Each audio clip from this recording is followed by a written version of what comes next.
नमस्कार, स्वागत है आपका सत्य हिंदी के खास कार्यक्रम सुनिए सच में, जहां पर हम लेकर आते हैं आपके लिए दिन भर की 5 बड़ी खबरों का विश्लेषण। तो चलिए शुरुआत करते हैं आज की हेडलाइन से। ट्राइब्यूनलों में नियुक्ति पर एससी की केंद्र को फटकार, अवमानना की चेतावनी। गुजरात बीजेपी में घमासान, मंत्रिमंडल का शपथ ग्रहण टला। न्यूयॉर्क टाइम्स का दावा, विज्ञान से अधिक आईसीएमआर ने दी मोदी एजेंडे को तरजीह। यूपी बीजेपी अध्यक्ष बोले, बीएसपी मजबूत, लोग कमजोर ना समझे। और हाथरस गैंगरेप का 1 साल, पीड़िता का परिवार बोला दम घुटता है यहाँ। तो चलिए शुरुआत करते हैं हमारी आज की पहली बड़ी खबर से, और वो खबर जुड़ी हुई है सुप्रीम कोर्ट की कड़ी फटकार जो कि केंद्र सरकार को लगी है ट्राइब्यूनल्स में नियुक्ति को लेकर। ये केस ऑलरेडी चल रहा था, इसके बारे में हमने आपको पिछले हफ्ते भी बताया था, और आज एक बार फिर से कोर्ट ने एक कड़ी फटकार लगाई है केंद्र सरकार को। Justice N V. Ramana, D Y. Chandrachud और जस्टिस नागेश्वर राव की ये बेंच थी, और जिसने कहा कि वो बिल्कुल खुश नहीं है जिस तरीके से जो ट्राइब्यूनल्स है वहां पर जिस तरीके से नियुक्तियां हुई हैं। और उन्होंने 2 एग्जाम्पल्स दिए। पहला था जो नेशनल कंपनी लॉ ट्राइब्यूनल यानी कि NCLT, और दूसरा इनकम टैक्स अपीलेट ट्राइब्यूनल यानी कि ITAT में जिस तरीके से नियुक्तियां हुई हैं, कोर्ट उससे बहुत नाराज है। और सिर्फ नाराज ही नहीं, बल्कि कोर्ट ने अपने ऑब्जर्वेशन में इस बात को उजागर किया है कि जिन प्रोसेसेस को केंद्र सरकार ने फॉलो किया है वो भी सही नहीं है। यानी कि जो सर्च एंड सिलेक्शन कमेटी थी, जो कि जजेस के अंडर जो सर्च एंड सिलेक्शन कमेटी के जरिए जिन नामों का चयन किया गया था, उन नामों को नजरअंदाज किया केंद्र सरकार ने, और जो वेट लिस्ट में जो लोग थे उनको प्रायोरिटी दी गई है। तो इस बात से बिल्कुल भी खुश नजर नहीं आए। Justice N V. रमन्ना ने यह कहा कि जो सर्च एंड सिलेक्शन कमेटी थी उन्होंने कुछ नाम रेकमेंड किए थे, लेकिन सेंटर ने उन नामों को दरकिनारे कर दिया। और अगर एग्जैक्टली मैं कोट करूं कि क्या सीजेआई ने बोला है, तो उन्होंने कहा कि I have seen selection list of NCLT and there were 9 judicial members and 10 technical members. यानी कि इन नामों का जो रिकमेंडेशन है वो सुप्रीम कोर्ट के जजेस ने किया था, और अपॉइंटमेंट लेटर जब उन्होंने देखा तो ऐसा लग रहा है कि उसमें चेरी पिकिंग की गई है। यानी कि केंद्र ने कुछ लोगों का चयन किया है अपने हिसाब से, और वो नाम नहीं है जिनके नाम कोर्ट द्वारा, जो सर्च एंड सिलेक्शन कमेटी है उनके द्वारा रिकमेंड किए गए हैं। और एक कड़ी फटकार लगाते हुए सीजीआई ने यह भी बोला कि the problem was there with the names cleared by centre for ITAT का उन्होंने एग्जाम्पल भी दिया। और फिर उसके बाद उन्होंने कहा कि हमने कितना सारा समय लगाया, और जिसमें कि पब्लिक मनी वेस्ट हुआ। उसमें 2 बड़े बड़े मंत्रालय के सेक्रेटरीज थे, कॉर्पोरेट अफेयर्स के और लॉ सेक्रेटरी थे। जजेस ने अपना कोविड के समय कीमती वक्त जाया किया, लेकिन आपने उन नामों को जरा सी भी प्रायोरिटी नहीं दी। और कड़ी फटकार लगाते हुए उन्होंने ये भी कहा कि आपने जिन नामों का चयन किया है, आप खुद सोचिए कि वो 1 साल का टेन्योर कौन सा जज लेगा अगर उसको ट्राइब्यूनल में उसकी नियुक्ति होगी। तो उन्होंने एग्जैक्टली यही बोला है कि which judge will go to join this job for 1 year? There is no consistency.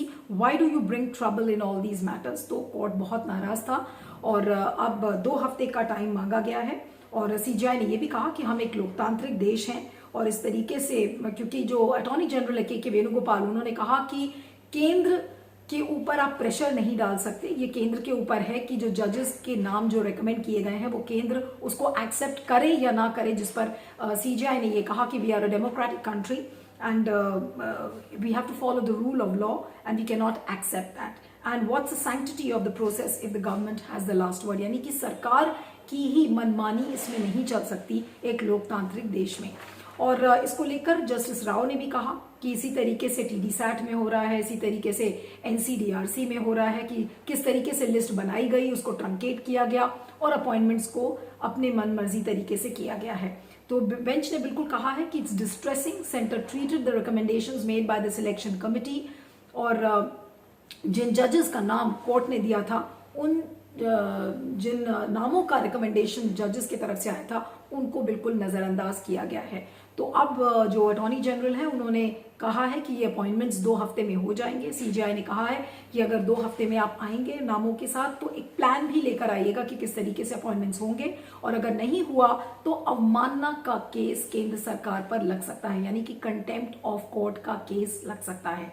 तो केंद्र सरकार कोई कड़ी फटकार कोर्ट ने लगाई है और आप सोच सकते हैं कि कोर्ट की का कितना सम्मान करती है केंद्र सरकार कि अगर जजेस के अंडर में जो सर्च एंड सिलेक्शन कमेटी बनाई गई है, सरकार को कोई भी प्रोसीजर या कोई भी जो प्रोसेसेस हैं उनको फॉलो करने के लिए वो ऐसा लग रहा है कि मोदी सरकार कमिटेड नहीं है। कोर्ट की अवमानना करना कोई मामूली सी बात लगती है। जिस तरीके से अटॉर्नी जनरल ने बहस में ये बोला कि देखिए केंद्र सरकार कमिटेड नहीं है इस चीज को लेकर कि जो आप नाम रेकमेंड करेंगे वो हम फॉलो ही करेंगे, तो एक तरीके से कोर्ट्स को भी नजरअंदाज किया गया है। कोर्ट्स का सम्मान ऐसा लगता है कि केंद्र सरकार नहीं करती। और जो लोकतांत्रिक प्रक्रियाएं हैं कि रेकमेंड किया जाता है, सर्च एंड सिलेक्शन कमेटी किस लिए बनाई जाती है, और अगर आप उसको ही नजरअंदाज कर रहे हैं तो जो प्रोसीजर्स हैं आप उनको नजरअंदाज कर रहे हैं। तो यहाँ पर केंद्र सरकार के ऊपर बहुत सारे सवाल खड़े होते हैं। अब देखना ये होगा कि जब 2 हफ्ते बाद जब कोर्ट इस पूरे मामले को लेकर मिलता है तो किस तरीके का प्लान लेकर आता है।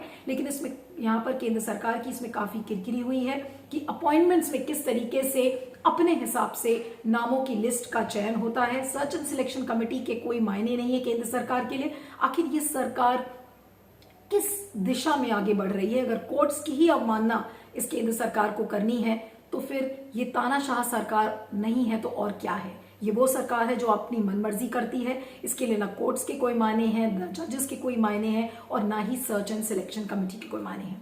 इस पर आपका क्या फीडबैक है जरूर बताइएगा, मैं आगे चलती हूँ।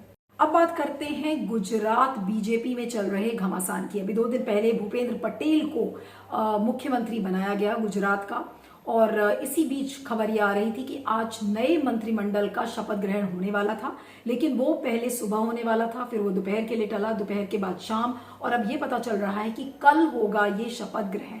लेकिन इसका कारण ये है कि बीजेपी में अंदरूनी घमासान एक शुरू हो गया है नामों को लेकर, और ये पता चल रहा है कि भूपेंद्र पटेल चाहते हैं कि जो उनका कैबिनेट है, जो मंत्रिमंडल है, वो पूरी तरीके से बदल दिया जाए सिवाय 2 या 3 नाम को छोड़कर।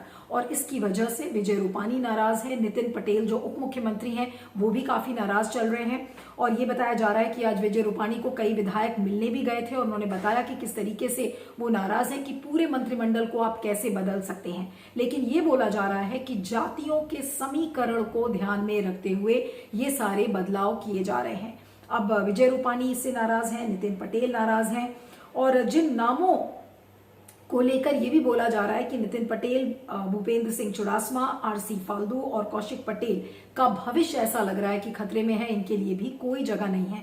लेकिन जो एक क्लैरिफिकेशन जो सूत्रों के हवाले से खबर आ रही है, ये आ रही है कि भूपेंद्र पटेल और नितिन पटेल दोनों पटीदार कम्युनिटी के हैं, और एक ही कम्युनिटी से 2 लोगों को बड़ा ओहदा नहीं दिया जा सकता है। और शायद यही वजह है कि जो ये पूरा शपथ ग्रहण था टाल दिया गया, क्योंकि लोग नाराज थे। एमएलएज विजय रूपानी से मिलने के लिए गए, विजय रूपानी को पहले ही साइडलाइन किया गया था। अब सारे विधायक अपनी शिकायत लेकर पहुंच गए हैं।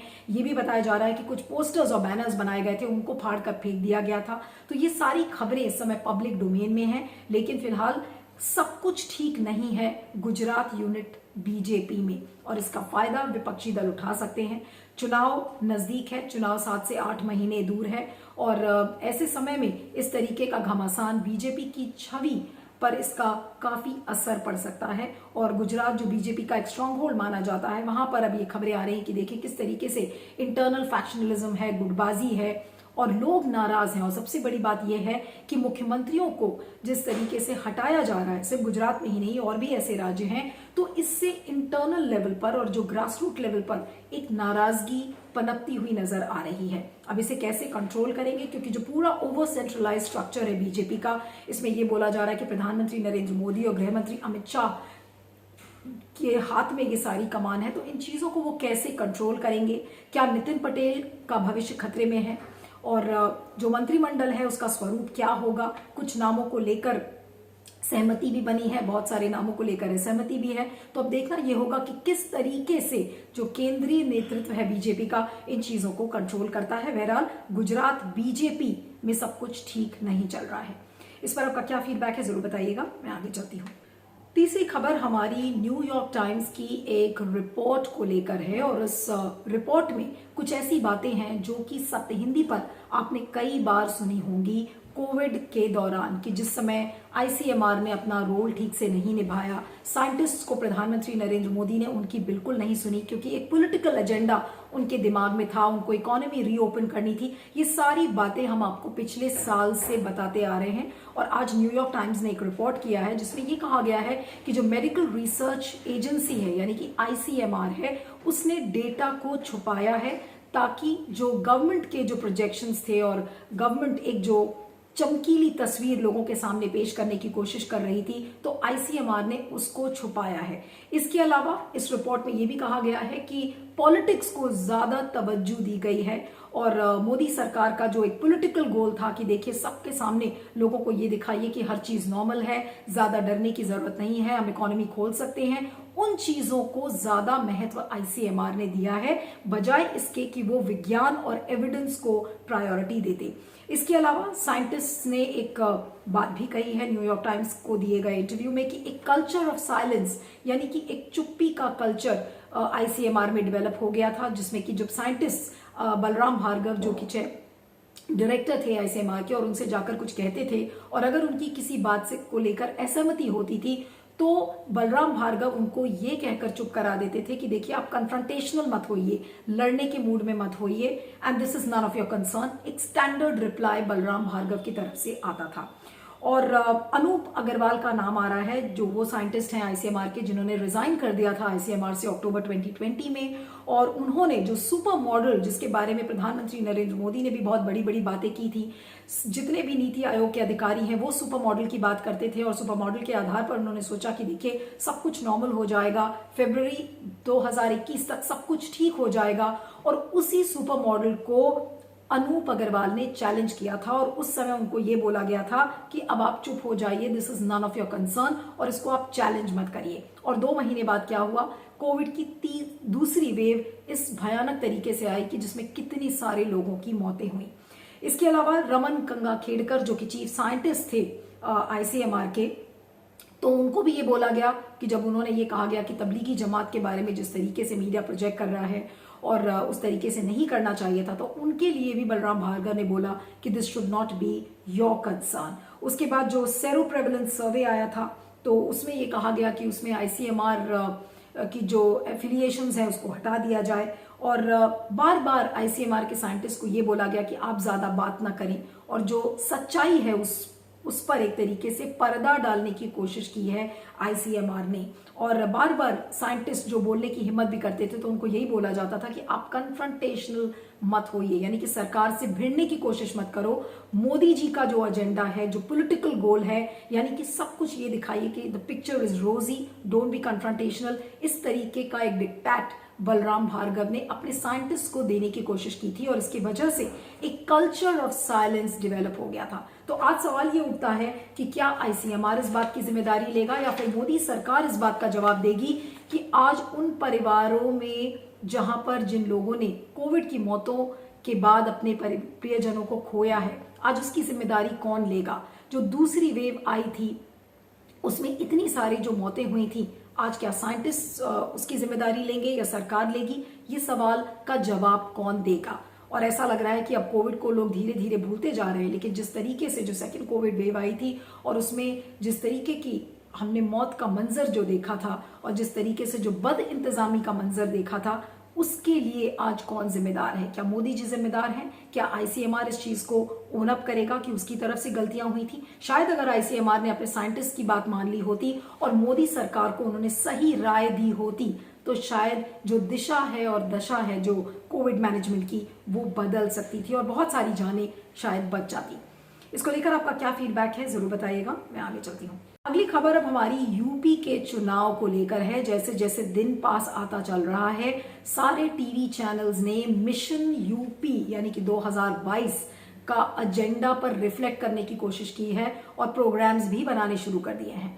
और उसी के सिलसिले में टाइम्स नाउ नवभारत का जो हिंदी चैनल है उसने एक ऑडियंस शो किया था जिसमें कि उन्होंने यूपी के जो बीजेपी अध्यक्ष हैं स्वतंत्र देव सिंह, उनको बुलाया था और उन्होंने एक तरीके से मिशन यूपी का एजेंडा रोल आउट करने की कोशिश किया और सारी बातें गिना दी कि देखिए योगी जी ने कितना काम किया है और इस बात को कोई नजरअंदाज नहीं कर सकता। इसके बाद उन्होंने कानून व्यवस्था के बारे में बात कर डाली कि जिस तरीके से जब समाजवादी पार्टी और बीएसपी का जब कार्यकाल था तो बहुत सारी मोटरसाइकिल्स आपको सड़कों पे 10 बजे के बाद दिखती थी, लेकिन योगी जी के राज में ऐसा कुछ भी नहीं दिखता।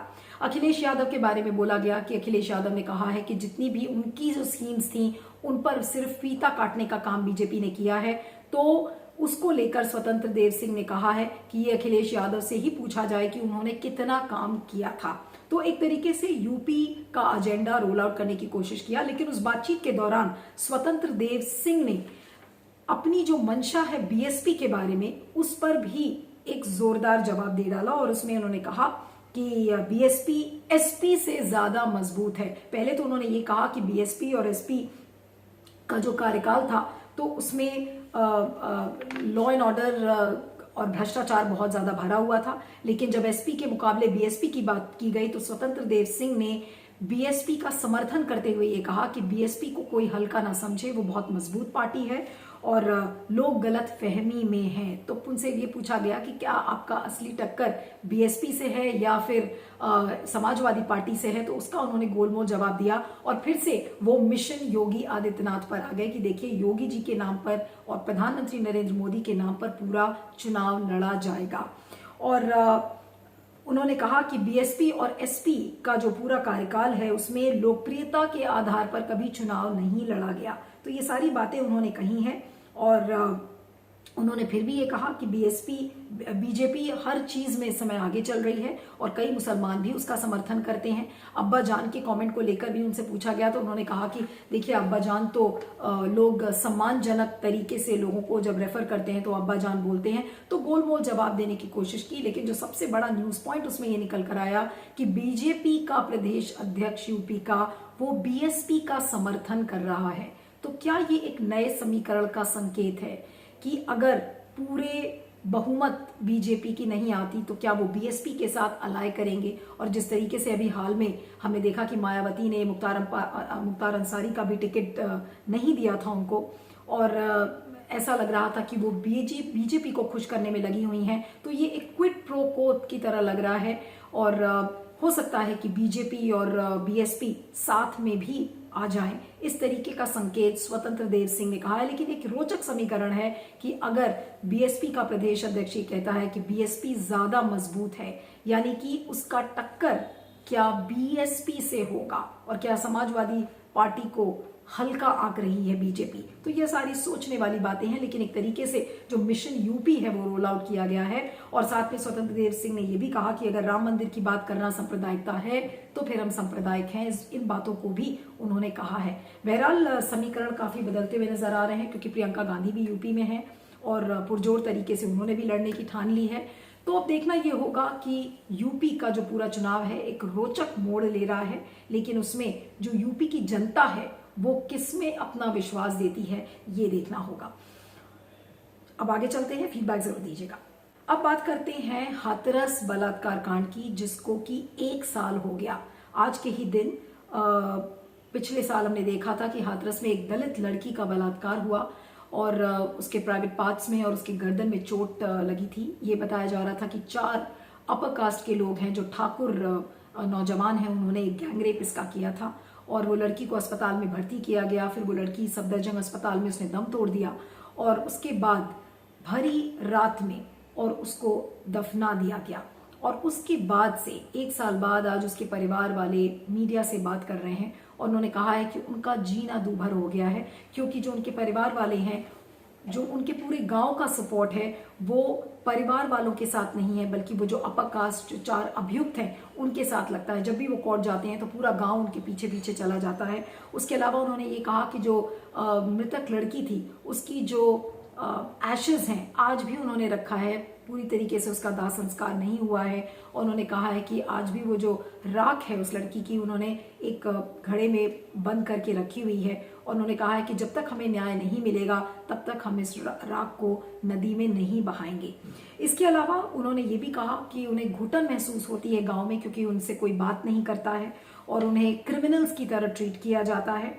और और साथ में परिवार ने ये भी कहा कि हम एक तरफ हम अदालत की लड़ाई लड़ रहे हैं क्योंकि अदालत में ये केस चल रहा है, लेकिन दूसरी तरफ जो एक सामाजिक लड़ाई है, जिस तरीके से गांव वाले एक दुर्व्यवहार करने की कोशिश करते हैं, तो वो उनको बहुत पीड़ा देता है। तो ये सोचने वाली बातें हैं कि वाल्मीकि कास्ट के जो परिवार हैं वो किस तरीके की घुटन महसूस करते हैं, और गांव भी जो अपर कास्ट के लोग हैं, जो ठाकुर्स हैं, उनका साथ देता है। और लॉ एंड ऑर्डर की जो स्थिति है उसके बारे में तो बात ही मत करिए। तो बलात्कार अगर किसी एक दलित लड़की के साथ होता है तो उसके परिवार वालों पर क्या कुछ गुजरती है। एक तरफ अदालत की लड़ाई, जहां पर उन्होंने अपना सारा कुछ बेच दिया है, अपनी गाय भैंसे सब बेच दी, क्योंकि उन्हें पैसा चाहिए था कि किस तरीके से अदालत की वो लड़ाई लड़े। लड़की के पिता के पास नौकरी नहीं है, और जो लड़की का भाई है वो इस बात को लेकर चिंतित है कि उसके पास 3 और बहनें हैं और उनकी सुरक्षा कैसे होगी, क्योंकि उनके घर के सामने 35 सीआरपीएफ के जवान हैं, और उनका ये मानना है कि जब ये जवान उनके घर के सामने से हट जाएंगे, इनकी ड्यूटी खत्म हो जाएगी या उनको हटा दिया जाएगा, उनकी सुरक्षा व्यवस्था को हटा दिया जाएगा, तो गांव वाले उनको मार देंगे। तो ऐसे डर के बीच हाथरस बलात्कार पीड़ित का जो परिवार है वो एक दुख और दर्द से गुजर रहा है। लेकिन यही है आज की जो सामाजिक हकीकत है कि अगर एक दलित लड़की के साथ अगर बलात्कार होता है तो वो किन किन मोड़ पर उसको परिवार वालों को लड़ाई लड़नी पड़ती है, एक अदालत में, एक समाज से, और एक जो एटीट्यूडनल इंडिफरेंस जो आ जाता है वो भी अपने आप में एक बहुत बड़ी लड़ाई है। लेकिन इस लड़ाई को कैसे पार पाएंगे? तमाम कानून है, पुलिस व्यवस्था है, सारे नियम कानून बने हुए हैं, लेकिन उसके बावजूद एक लंबी लड़ाई लड़ रहा है हाथरस बलात्कार पीड़ित का परिवार। आखिर ये जो पूरा जो क्रिमिनल जस्टिस सिस्टम है उसकी जो एक लंबी प्रक्रिया है, क्या हम उसको कम नहीं कर सकते? क्या जो पीड़ित परिवार हैं उनकी जो एक पीड़ा है उसको कैसे कम कर सकती है सरकार? शायद इसको लेकर अभी कोई संवेदनशीलता नहीं है और ना ही कोई सिस्टम इसको लेकर बना है। तो 5 बड़ी खबरों में इतना ही। आप मुझे ट्विटर पर फॉलो कर सकते हैं, मेरा ट्विटर हैंडल है @नीलू317। आप देखते रहिएगा, सुनिए सच, और बने रहिएगा सत्य हिंदी के साथ। Thank you so much. सत्य हिंदी का ऐप डाउनलोड करें गूगल प्ले स्टोर पर।